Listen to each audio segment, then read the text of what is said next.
యోగా అభ్యాసానికి అదేవిధంగా యోగా దినాన్ని పురస్కరించుకొని పెద్ద ఎత్తున వచ్చినటువంటి విద్యార్థులకు మీడియా మిత్రులకు అందరికీ కూడా పేరు పేరున నమస్కరిస్తాం.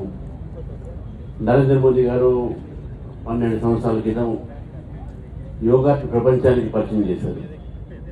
మరి ఈరోజు ప్రపంచవ్యాప్తంగా కూడా 21 జూన్ నాడు ప్రపంచ యోగా దినంగా అందరూ కూడా జరుపుకుంటారు. నేను చాలాసార్లు విదేశాలకు పోయినప్పుడు అక్కడ కూడా ఈ యోగా అనేది భారతదేశంలో ఎంత ప్రఖ్యాతి చెందిందో అక్కడ కూడా ప్రజలందరూ కూడా యోగాలో పాల్గొనేటటువంటి ఒక ప్రయత్నం చేస్తాము.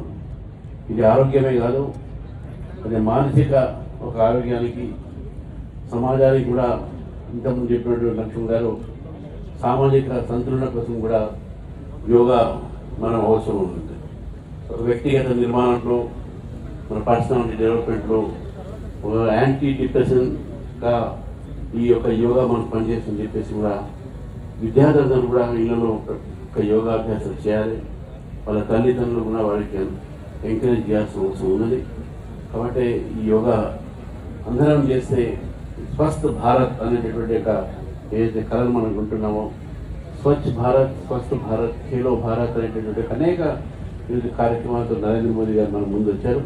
కాబట్టి అవన్నీ దాన్ని ముందు తీసుకోకూడదు.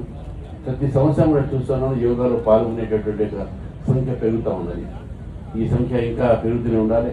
ప్రతి ఇళ్లలో పిల్లలు యోగా చేసుకుని తప్పకుండా పూర్తి నమ్మకం ఉంది రాబోయే రోజుల్లో ఏవైతే డిప్రెషన్స్తో పిల్లలు చాలామంది ఈరోజు వాళ్ళు బాధపడుతూ ఉన్నారు, వాటన్నిటిగా దూరం అయ్యే అవకాశాలు ఉన్నాయి.